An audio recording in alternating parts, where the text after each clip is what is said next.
Hi, I'm Jane Garibay. I'm State Representative for the 60th District. Welcome to On the Porch. I'm excited to have an old friend here today, Marty McMahon, who grew up in Windsor. He had a long history and he swam for the Waterette swim team as well as Windsor High School. After college, at the age of 22, he became the first Connecticut resident to swim the English Channel. He has continued swimming throughout his life. He swam around Manhattan, and I remember the story of jellyfish down around there, across Long Island Sound, and across Chesapeake Bay from Alcatraz Island.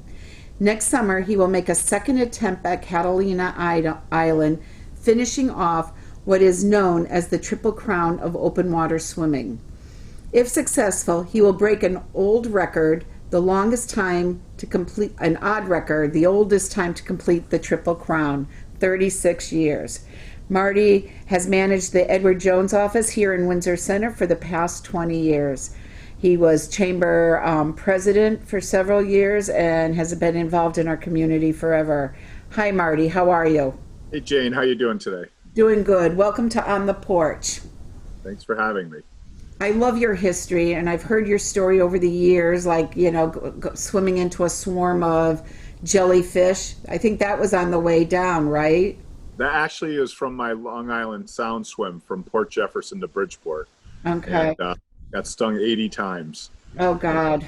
The way I got through it mentally is I started naming the jellyfish. And I actually would say, okay, the next jellyfish that stings me is my brother. And I'd see how that jellyfish stung me. And after the swim, I'd hold it against relatives who had bad jellyfish.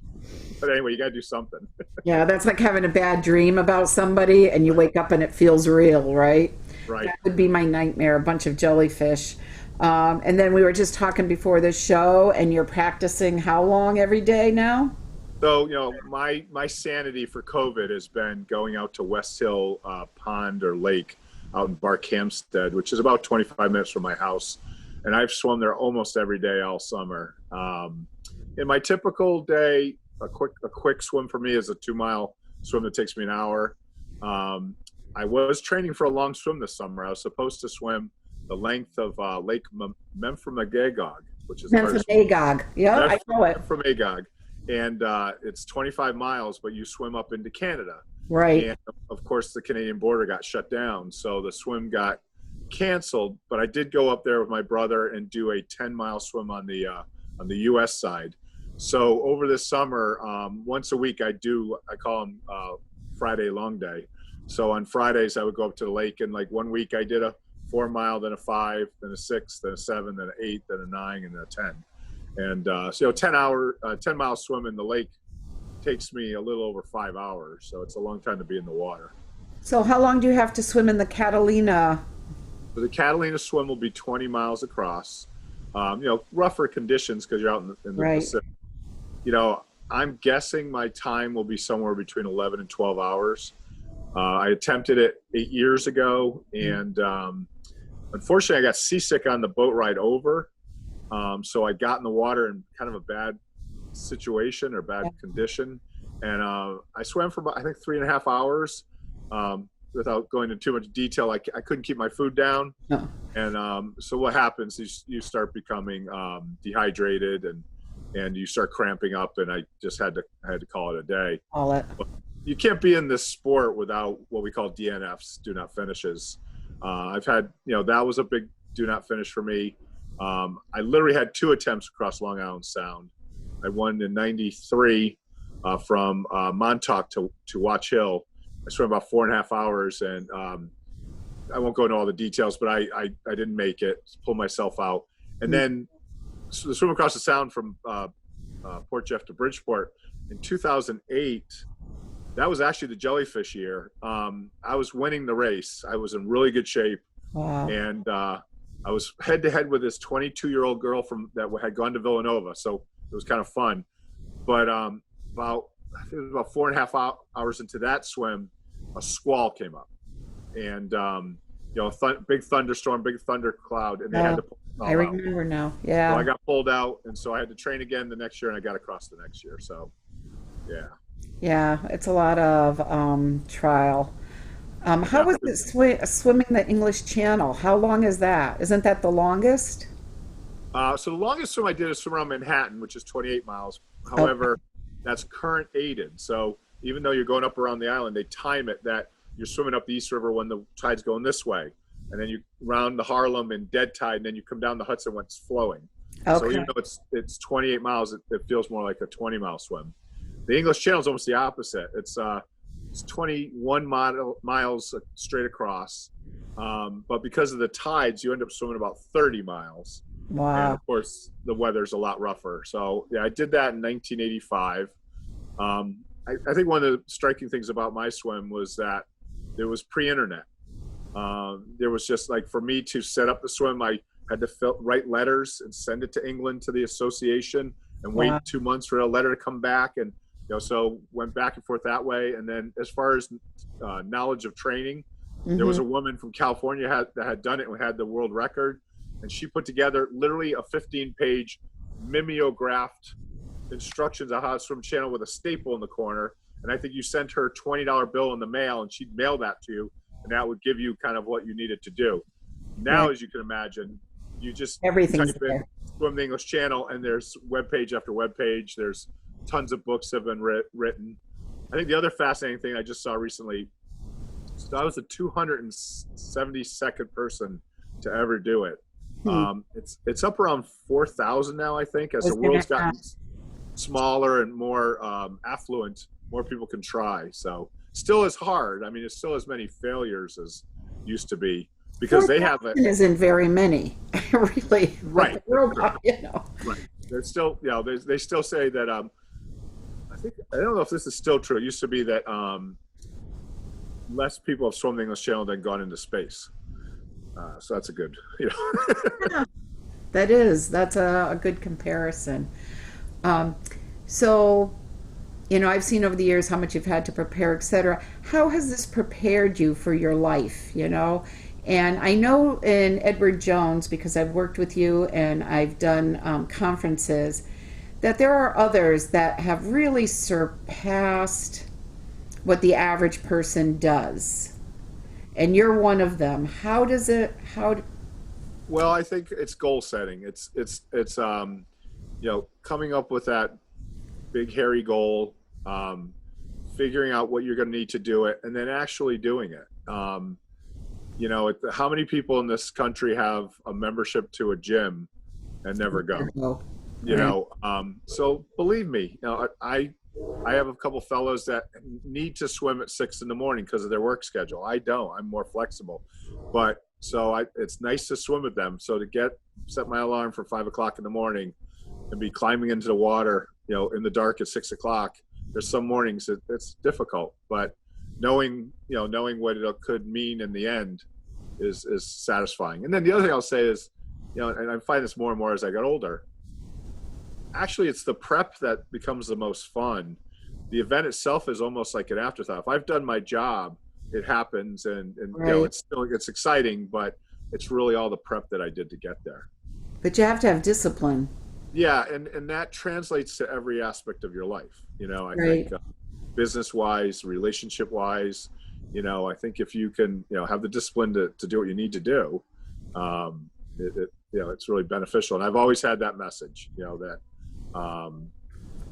there's in our business we have where we talk about lead measures and lag measures. I won't geek out too much here, but a lead measure is, back especially when I was prospecting a lot. Hmm. How many people was I contacting? That's a lead measure. Now the lag measure is how many clients did I take on board? Yeah, that was great and that was important, but really that wasn't going to happen unless I did all that prospecting. And Right. so in the swimming, obviously, if I do all these miles and the training, that's the lead measure, and the success in the swim itself is the lag measure. Hmm. So, do you think you were born with this discipline? I knew your mom, and she was a great mom. Yeah. Was it because of that, or going into swimming, a combination? I think it was both. I think I would say we were middle class, maybe pushing lower middle class because of having 6 kids, Right. and so we got a great work ethic. I mean, I can tell you that Every bike I owned after the age of 12, I bought myself. I literally paid for my own clothes for ninth grade to go to Sidge Park. So we were just, built that way. And then I think add that to joining the Water Rats when I was 9 and starting to just, have that kind of continuous workouts and discipline. Now, I'll tell you the other aspect that I joke about is I have terrible hand-eye coordination. I mean, so I tried baseball and I tried basketball and, I even made St. Gabriel's basketball team, but then I was like, why am I doing this? Because I'm like a state level swimmer and I'm like the worst kid on this basketball team. So I think I was built for this. And I think it might be a family trait. I think I mean, my older sister was a really good swimmer. I'm the first to start swimming competitively.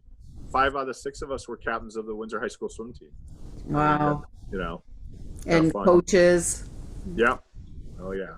And I guess that's the other message I always have. Even at my age now, I try to reach out and have not as much coaches anymore, but I try to find support people that will kind of push me. Back then it was easy. I had the Bob Levines of the world and the John Levines and all the different coaches. And I really thank them all the time still. Telling you to let out. Yeah. I think, and as I get older, another kind of thing I find is I believe in trying to hang out with some people that are older than you and some people that are younger than you. So I have a buddy who will try to swim the English Channel this coming summer at age 65. And so he's 8 years older than me.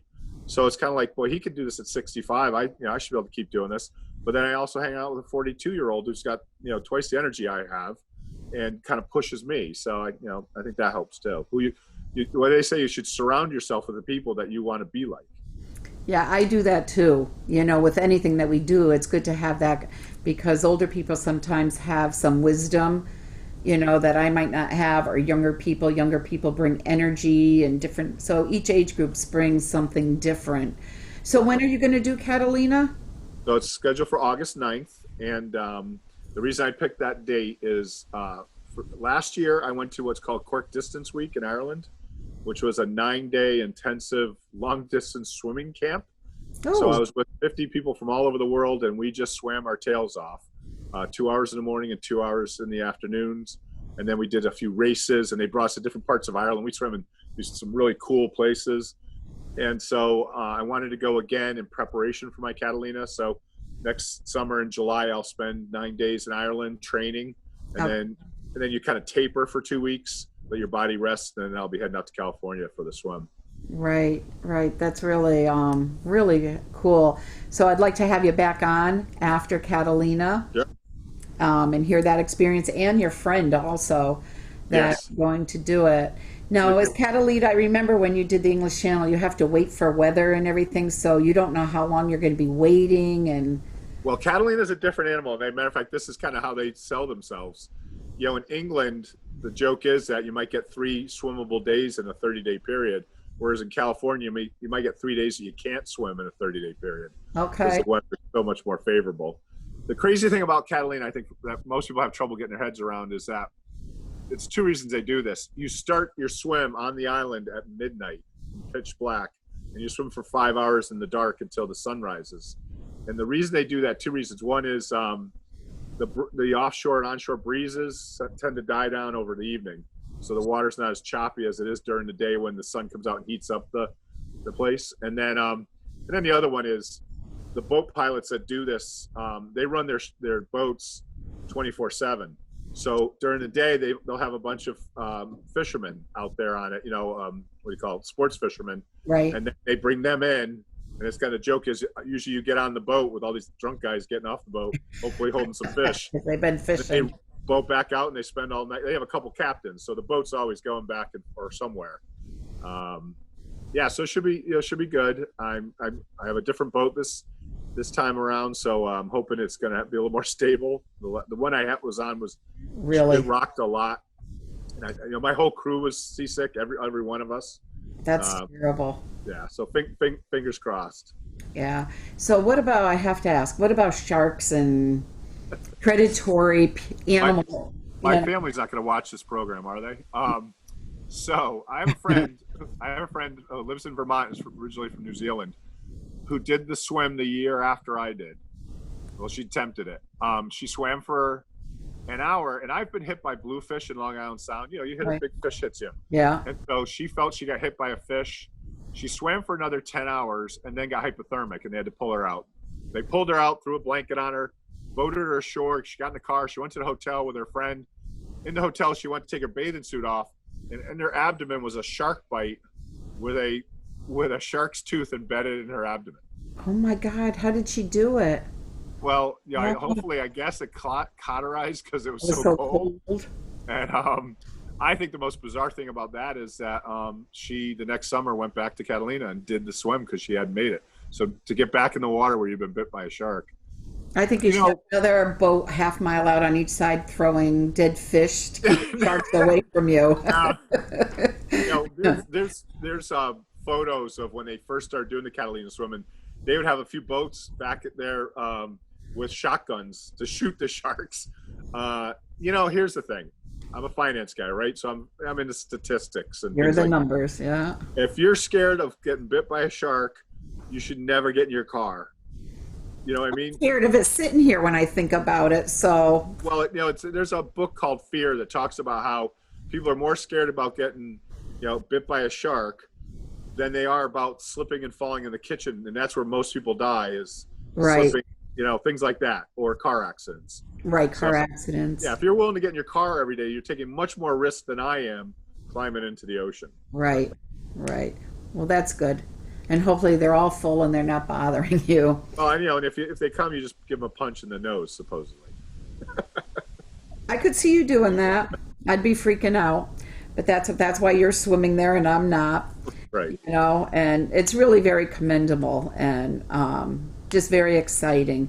So I want to thank you. Is there anything you'd like to add or close with?